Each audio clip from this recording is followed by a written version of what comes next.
का नाम है integral calculus. Integration is the reverse process of differentiation. It means जो डिफरेंशिएशन है उसका जस्ट अपोजिट ये एक प्रोसेस है। It is the process of finding a function whose derivative is given. मान लीजिए किसी फंक्शन का डेरिवेटिव मिला है हमें, तो उस डेरिवेटिव से इस प्रोसेस यानी इंटीग्रेशन को यूज करके हम जो ओरिजिनल फंक्शन है उसको एक्वायर कर सकते हैं। If derivative of function F X with respect to X is F dash X, then integration of F dash X is F X. तो एफ एक्स का जो डेरिवेटिव है वो एफ डैश एक्स है। तो एफ डैश का x का अगर हम इंटीग्रेशन करेंगे तो हमें ओरिजिनल फंक्शन मिलेगा एफ एक्स। यहां से देख सकते हैं कि अगर हम एफ डैश एक्स का इंटीग्रेशन का साइन लगाया डीएक्स करें तो हमें ओरिजिनल फंक्शन मिल जाएगा। अब मैं एक सिंपल एकदम एग्जांपल लेता हूं इसका। मान लीजिए कोई फंक्शन है एफ एक्स, ये फंक्शन है एक्स स्क्वायर, सिंपलेस्ट फंक्शन कह सकते हैं आप। अब इसका हमने डेरिवेटिव निकाला एफ डैश एक्स से। अगर हम इसको रिप्रेजेंट करें तो डेरिवेटिव कैसे निकालते हैं, D over D X with respect to X हम इसका डेरिवेटिव निकाल रहे हैं। तो हम जनरल फॉर्मूला लगाएंगे X raise to the power N का, तो क्या होगा N X raise to the power N minus one, तो कितना हो जाएगा 2x। तो एफ डैश एक्स की वैल्यू आ गई यहां से 2x। अब हम डेफिनेशन पे जाते हैं कि डेफिनेशन के हिसाब से क्या होना चाहिए कि अगर हम इसका एफ डैश एक्स का इंटीग्रेशन कर दें तो हमें यही वाला फंक्शन मिल जाना चाहिए जो ओरिजिनल फंक्शन कौन सा है एक्स स्क्वायर का। तो हम चेक करते हैं कैसे करेंगे। तो हमने लिखा 2x dx इंटीग्रेशन। देखिए इसका अभी हम फॉर्मूला रिपीट करेंगे दोबारा से। Integration x raise to the power n का इंटीग्रेशन आता है ये x n plus one upon n plus one, और यहाँ पे c भी लगा देते, दैट इज इंटीग्रेशन कांस्टेंट। हम फिलहाल इस पे फोकस करेंगे। तो अब इस पे चलते हैं दोबारा से 2x dx को। तो 2 को तो बाहर रख देंगे, निकाल देंगे, कांस्टेंट है x dx। तो अब यहाँ पे लगाते हैं फॉर्मूला। तो क्या होगा 2x power n plus one, n 1 है प्लस वन अपॉन 1 प्लस 1, तो कितना आ गया 2x square upon 2, that is x square. तो आप देख सकते हैं कि ये जो x स्क्वायर है that is the original function. तो अब आप समझ सकते हैं कि जो इंटीग्रेशन है that is the reverse process of differentiation. कुछ बेसिक फॉर्मूले हैं इंटीग्रेशन के। तो x raise to the power n dx, तो ये हो जाएगा x n plus one upon n plus one plus c constant of integration है। लेकिन यहाँ पे कंडीशन ये है कि n should not be equal to minus one. अगर x raise to power minus one है तो हम उसको लिख सकते हैं 1 अपॉन एक्स भी लिख सकते हैं। इसका इंटीग्रेशन अलग होगा, वो अभी देखेंगे हम फॉर्मूला क्या है।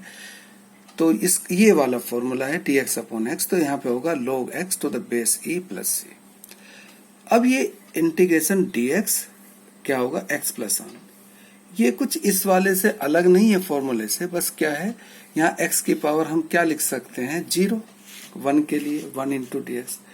तो अगर हम ऐसा लिखेंगे तो ये क्या वैल्यू हो जाएगी x पावर 0 dx, तो कितना आया x power 0 plus 1 upon 0 plus 1, तो ये x आ गया प्लस c कर देंगे इसको। तो डायरेक्ट हम इंटीग्रेशन dx को क्या लिख सकते हैं x प्लस c। रियली जो हम यूज करते हैं फिजिक्स में, तो जैसे साइन x का है minus cos x plus c है, ऐसे कोस x plus cos x dx का हो जाएगा साइन x प्लस c। अगर यहाँ पे दो फंक्शन u है और v है और दोनों फंक्शन हैं x के, तो तब हम इसके दो पार्ट काटेंगे। और ये दो नहीं, तीन भी हो सकते हैं, चार भी हो सकते हैं, यहाँ पे साइन माइनस भी हो सकता है। तो इंटीग्रेशन क्या करेंगे, u dx integration v dx। अब हम लेते हैं डेफिनेट इंटीग्रल। तो डेफिनेट इंटीग्रल या डेफिनेट इंटीग्रेशन, बस सिंपल इंटीग्रेशन से एक चीज में डिफरेंट है कि यहाँ पे एक डेफिनेट वैल्यू होगी, इसीलिए इसका नाम डेफिनेट इंटीग्रल है। और ये जो नीचे है ये स्टार्टिंग की वैल्यू है, इनिशियल वैल्यू, तो इसको लोअर लिमिट बोलते हैं, और जो फाइनल वैल्यू है उसको अपर लिमिट। इसको डिफरेंशिएशन करने के बाद कांस्टेंट ऑफ इंटीग्रेशन ऐड नहीं करते हैं, प्लस का सी जैसा सिंपल वाले में करते हैं। यहाँ पे देखिए आगे वैल्यू मान लीजिए इंटीग्रेशन करके फंक्शन आया f(5x). हमें क्या करना है, सिर्फ x की जो वेरिएबल है x अपर लिमिट के इक्वल रख देंगे, 5b x की वैल्यू रखी, फिर 5a। तो इस तरह से हमें ये डेफिनेट इंटीग्रल मिल जाएगा। अब एक सिंपलेस्ट से जो एग्जांपल्स में लूं सिंपल इंटीग्रेशन और डेफिनेट इंटीग्रेशन के, तो मान लीजिए हमने लिखा 3x², इसका हमको इंटीग्रेशन करना है विद रेस्पेक्ट टू x। तो क्या हो जाएगा, 3 को पहले बाहर रखेंगे क्योंकि कांस्टेंट है, x² dx।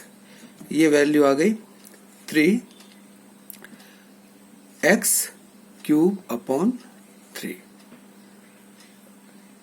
सोल्व किया इसको तो x³ एंड लास्ट में इसमें हम इसको कांस्टेंट ऑफ इंटीग्रेशन को ऐड कर दें।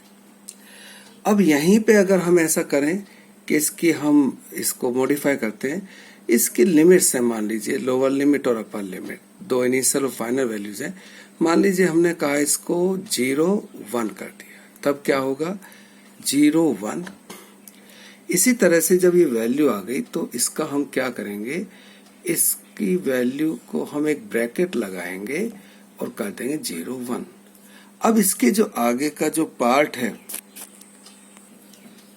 थोड़े से और इसको सिंप्लीफाई करते हैं, 3 से 3 कैंसिल हो जाएगा, तो ये आ जाएगा x³ और हम ब्रैकेट लगाएंगे 0 to 1।